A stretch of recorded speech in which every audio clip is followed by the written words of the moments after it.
Me and Hammy make our epic return. Yippee! Now we are on to round 3, 21 Jellies versus Hammerhead Sharks, and these two teams will be fighting for top cut. So this match is gonna be pretty interesting. Yeah, that's right. Both these teams have gone 1-1 overall so far in the group stage, which realistically, yes, will make one of them go to our senior bracket and one of them go into the sophomore bracket. Hammerhead Sharks has won 2-0 over Merry Musketeers and have lost 2-0 over to What the Fuzz, who both of those teams we've seen on stream earlier today. So we've kind of seen both of the skill of both of those teams. And 21 Jellies have managed to win, if I can find it on the bracket, because I am blind, apparently.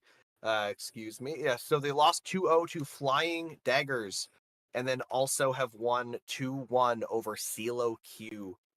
Now, both of these teams are going to be in this match fighting it out. I do believe we are going to have an interview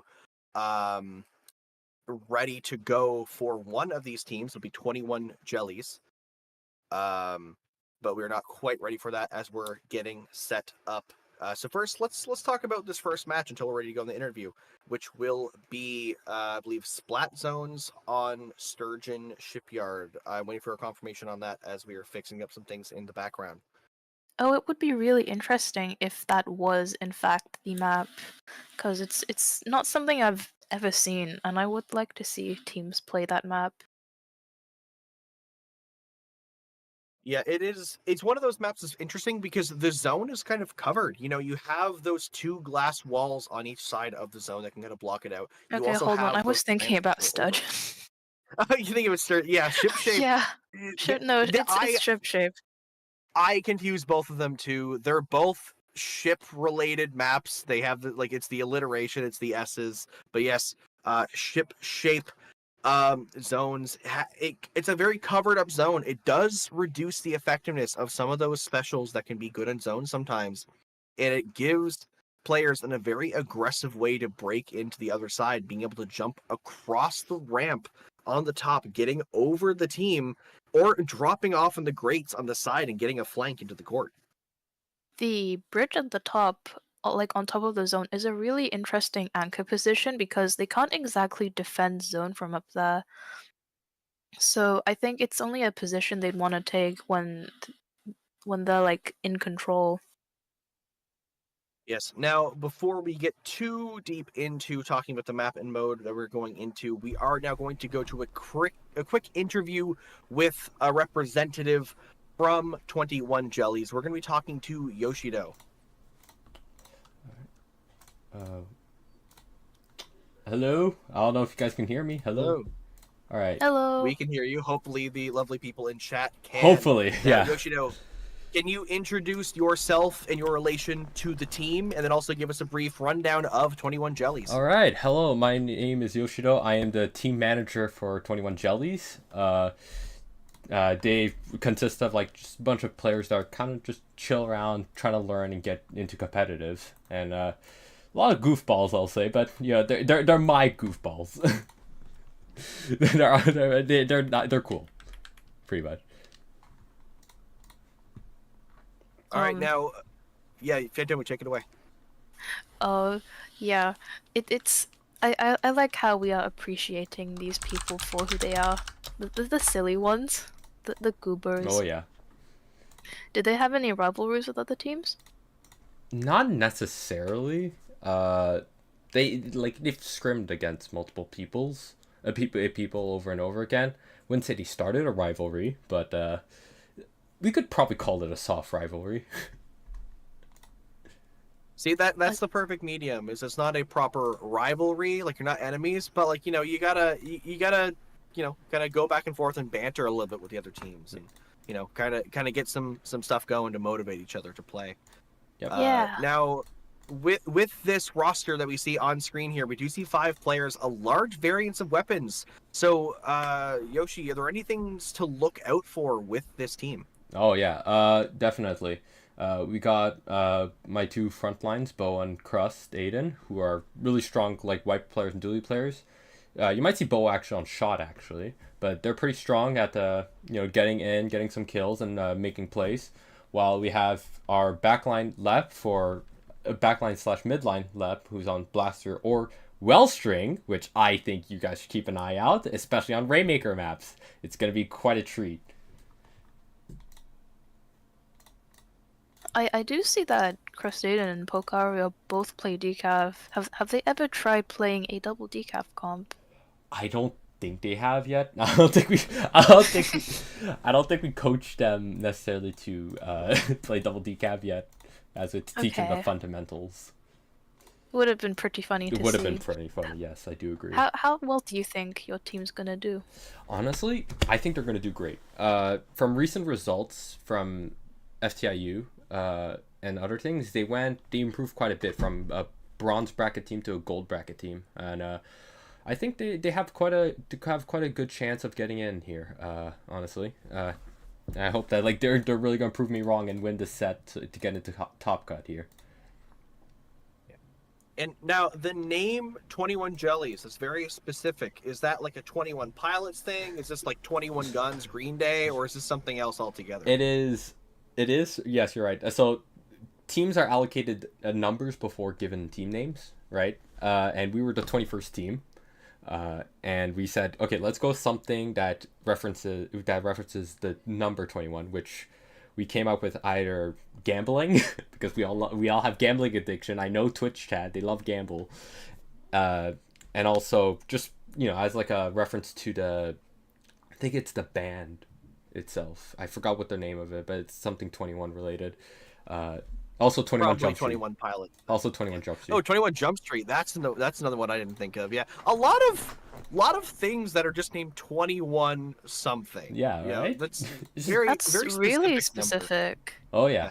Well, and we will be seeing 21 Jellies in this next match once again, going against Hammerhead Sharks. So thank you, Yoshi, for talking about the team. We are going to be getting now into the match once again. Zones, shipshape. I'd like to believe that Yoshi is the secret 20-second jelly. Well, who are the other 17, 16 Jellies? We saw 5 members on that roster. Where's the other 16 of them? Is this a large conglomerate that are going to pop in? I'd like to believe that they've played 16 scrims, and for every scrim they find a new sub. If they win a match, they steal a member from the other team and add it to their own roster. I like that thought. I'd like It's to believe that's canon. Now, getting into this match, hopefully for Hammerhead Sharks, they will not be losing a member to 21 Jellies, but both rosters do have 5 members, which does give them a little bit of wiggle room as they're picking their comps and going into this match. Because as we discussed before the interview, shipshape zones, as much as it is a pretty good zones map, it is a unique one in the way that the geometry is structured. I wonder if we're gonna be seeing any sliders for this map mode. Honestly, we could. Slider can be pretty strong here going through that zone and being able to clear it out. Again, those glass walls, it's hard to get out of the zone and you're in there. If somebody slides, you're basically pinned in a corner, so it could be a very strong pick. But ultimately, it is up to these players to have that in their weapon pool.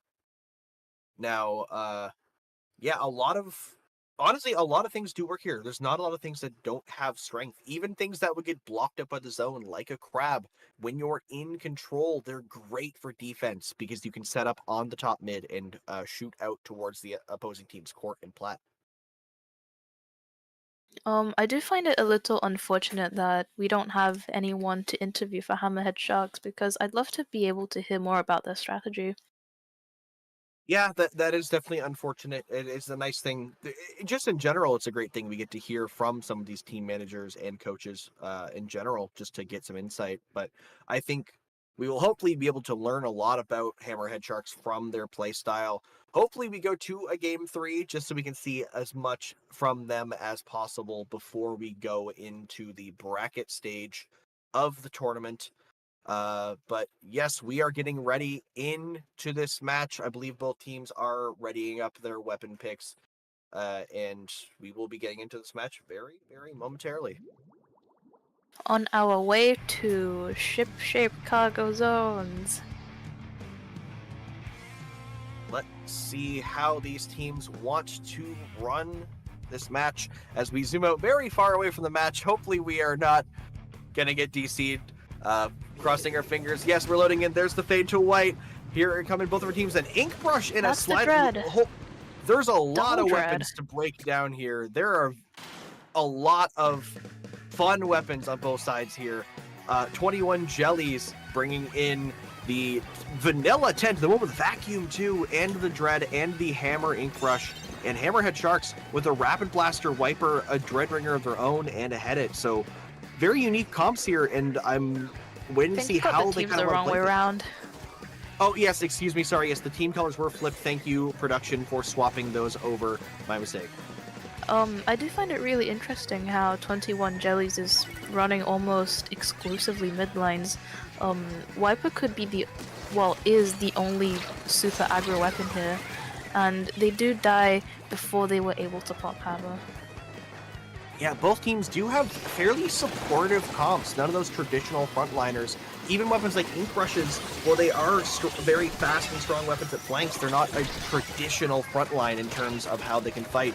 Both teams using those sliders from their Dreadringers to just flip the zone back and forth, get a lot of picks.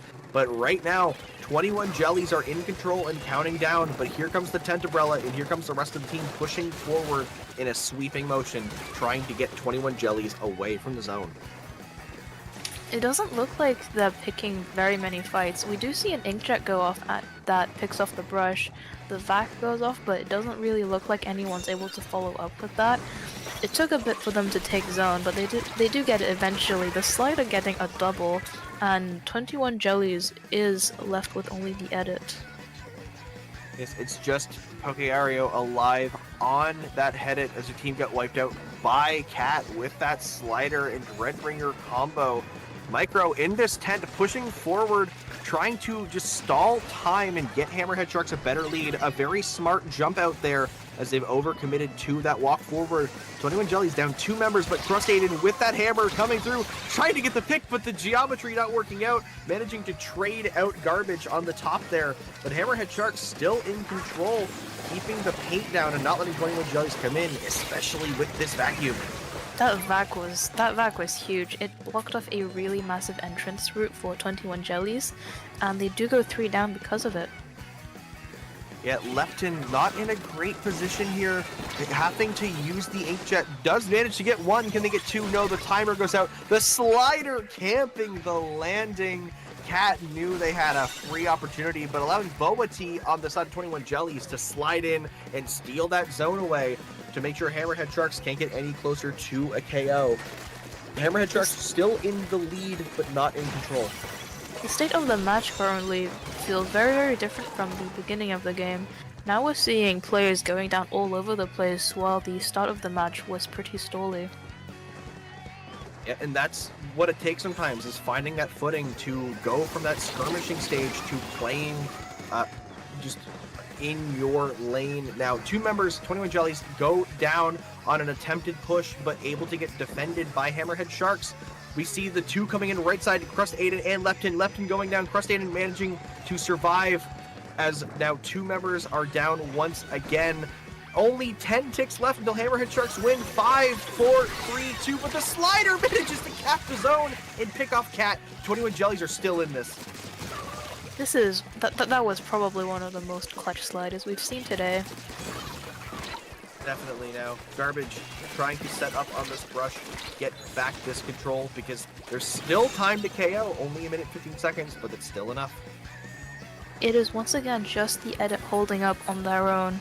Hammerhead Sharks can definitely make this comeback, but they do let the wipers slip in and get a few shots of paint on the zone.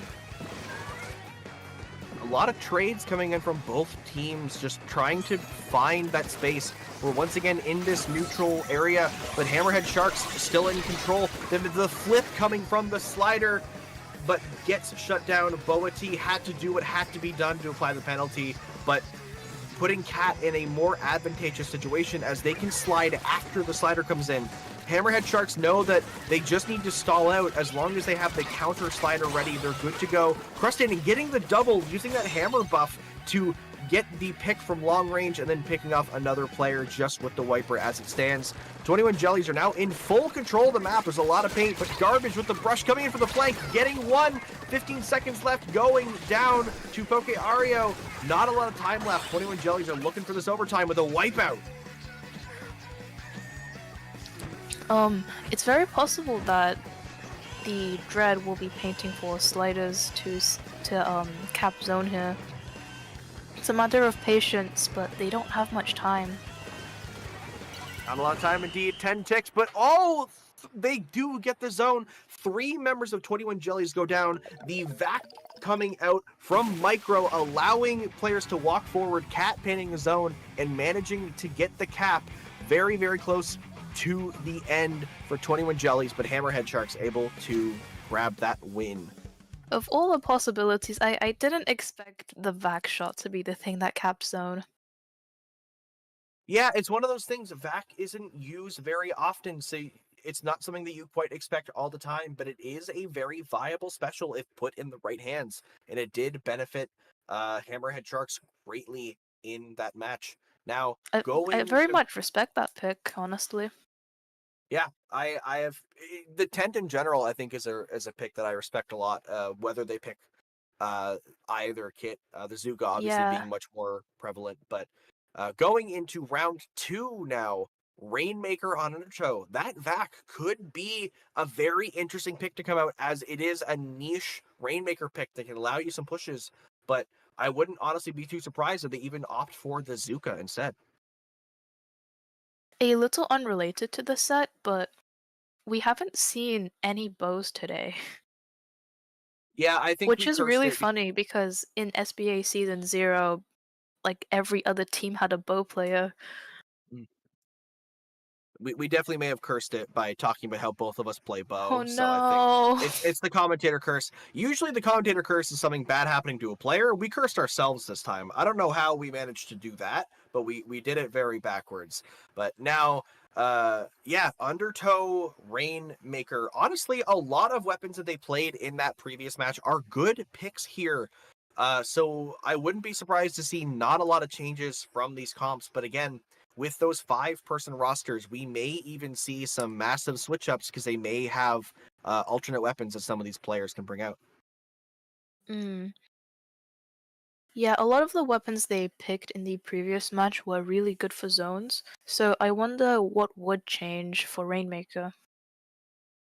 Yeah, I suspect maybe Cat and Boa both playing that Dreadringer could switch off. I know it's not a very common weapon in Rainmaker, though it can be useful. The paint output it can be very advantageous. The slider for getting a cheeky pop on the Rainmaker could be a do or die play, but they may opt for something that can shred that Rainmaker a little bit more consistently. You know, we talked about how we haven't seen a bow today. Exactly, I was going to bring up Wellstring, very good weapon to shred Rainmaker bubbles or Splatlings as well. There's a lot of options for these teams coming into this match. It looks like Hammerhead Sharks are going to be getting in a sub. So we might see a different weapon. A very different weapon this time round. Yeah, exactly. That's what I alluded to earlier. With that extra person on a roster, it opens up a whole multitude of options for your weapons. We did lose Cat for, like, as I mentioned, the Dreadringer player getting subbed out. So definitely going to be seeing something different than that slider, which is, to be expected a lot in this kind of map and mode. Getting into this match, finally, Hammerhead Sharks are up 1. Can they secure this win and go to the top bracket, or will 21 Jellies bring them into Game 3? Let's find out. Find out in the next episode of... I've already made that joke today. Never mind. Now, we do see the Wellstring coming out on the side of 21 Jellies. As we kind of predicted, we finally see a bow today. Now, that's going to have a lot of leverage for this roster, as it gives them a lot of popping power And we see the side of Hammerhead Shark sticking relatively same comp, except losing their Dreadbringer for that roller as Shark has subbed in for Cat. Something I noticed on the weapon screen, I saw QR tent. How do you feel about that build? That's a pretty common build for tent. Tent players like to run QR. It's very similar to a slosher in a lot of ways and how it likes to play the game. Utilizing. I'm not very familiar with tent, which is why I'm asking as well. Yeah, it can be. It's fairly common for tent to run QR. They do, the way they like to play is kind of just go in, push with your tent, and fight. Now, we didn't talk about it, but Hammerhead Sharks already getting a checkpoint by pushing the right path. Fairly uncommon, but they got the picks and gave them the opportunity. But now they're 3 members down. Make that a wipeout as we see Crust 8 on that wiper walking through. Left checkpoint broken. 21 Jellies are looking to make a really strong push here. Crust 8 does use the hammer a bit early. Here comes Garbage on the flank, getting left in, and now a wipeout for Hammerhead Sharks. It is just a massive back and forth for both of these teams. We've seen wipeout like 3 times already. So I wonder how far they're gonna be able to push the rain this time. Do they see the sharking? They do not, and they were able to get a triple. This is huge for them, and they might be able to get lead off of this. When your name is Shark, you gotta be careful. They're gonna be in the ink again. That triple kill, a huge play from the roller. Micro now holding this Rainmaker, just trying to skirmish, buy some time. A lot of members going down. Just the Wellstring left. Lepton has to make a play here to try to prevent this massive lead, but they're pushed all the way back by Garbage. The Rainmaker getting all the way to 30 so far, still pushing more. They're losing members. There's yet another wipeout on the counter, but a push to 20 is kind of scary for 21 Jellies. They're gonna need to make something happen here. And with 3 minutes left, they got plenty of time. The evac is going up in mid, which does screw over that Zuka. The Shark is once again sharking, and I don't think they noticed them again. They gotta be careful. You know, you need, when that first triple kill happens, your team has to be hyper aware that it's going to happen again. Because why? Don't fix it if it ain't broken. Now, Micro once again holding that Rainmaker, just in a position to stall for time. They already have an amazing push. They don't need to do anything else. They just need to annoy 21 Jellies and keep them locked in and wait for that opportunity. Boaty on that shot, trying to get Micro, unable to get the pick though. They're just juggling back and forth, unable to get it. There they go down. Now Hammerhead Shark still in control of the map. Look at all of that purple ink. It's not a great position for 21 Jellies. They're gonna need to break out here somehow. I find it pretty interesting how they decided to push that, especially since they didn't really need to do so over there. I wonder if there was like a plan behind that. It could be a attempt to get more points. It could also be a way to replace your Rainmaker carry. Micro holding that Rainmaker loses the tent for the team and it loses their back, so they may have wanted those resources and put the Rainmaker in 21 Jellies' court, because now they're the ones who have to make a push. They do opt to let the Rainmaker reset, but Hammerhead Shark's still in control, so this is still an advantageous stall out for them. 21 Jellies need to get specials, get picks, but no, 2 members down. They're pushed in a corner, really both grouped specials up. come out. The Hammer does manage to get Shark, gets 2 actually. As the jumps came in, they throw the Hammer, and now with the pop, a minute left. 21 Jellies are looking to make a push. With a backup, they will have to wait it out before they can do anything. Which does happen, but they are once again in a state of neutral and also very grouped up. So with only 35 seconds left, they have managed to get 3 picks. There's the wipeout, yet another wipe, but this is going to be the most important wipe for 21 Jellies. Can they make this push work? All 4 They pushed need up. to be Micro really with the careful to 10 not go up drop. too quickly. Micro putting up the shield, blocking the Rainmaker shot, saving themselves. Crustain and getting the pick with the Hammer now. They have the Rainmaker once again. This push is not stopped, but no, Shark coming in now. Plenty of jumps flying in for 21 Jellies. 5 seconds left. They have to grab this Rainmaker and get ready for this push. There they go. No, actually, the Rainmaker getting sniped, I believe, by Micro at the last second, shutting down the overtime. Hammerhead Sharks are taking this set 2-0. If they had done so any earlier, it looked like they were gonna jump the Rainmaker off the map, which could have extended the overtime actually. Yeah, it could have extended the overtime, but it also would have put the Rainmaker back in mid and given them a chance to set up a better defense, because there was a very possible opportunity for 21 Jellies to break through and get a lead there, pushing it to game 3. If you're Hammerhead Sharks, you want to make sure that they don't get an opportunity. So again, Hammerhead Sharks taking that set 2-0. Starring the Rainmaker in overtime is a really heavy responsibility. My condolences to anyone who has to carry that burden.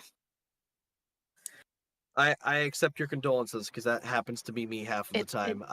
Me too. Cries in It's backline. that's the bow lifestyle. Anyway, Yeah. congratulations to Hammerhead Sharks. Now, obviously, we're waiting for the rest of this group stage to finish up. Actually, no, it has finished up, so I do think we have our teams. And yes, Hammerhead Sharks now going to the top bracket thanks to that win, where they'll be facing off against Too Late, Flying Daggers, and What the Fuzz in that bracket. Unfortunately, myself and Tomu will not be your commentators for the bracket stage. We're going to be bringing in 2 other commentators to do that. So before we decide to go out, Tomu, where can the lovely viewers find you on the internet? My social is pretty much just Phantomu _ on everything. How about you? As for me, you can find me most actively on Blue Sky at hitw.inc, and you can find me literally everywhere else at Hammy in the Wall. Thank you all for watching. Thanks to our TOs and production for putting on this amazing show so far. Don't go anywhere. We'll be back very, very soon with 2 new commentators and the top bracket, the senior bracket of SBA Showcase Season 1. We'll be back very soon.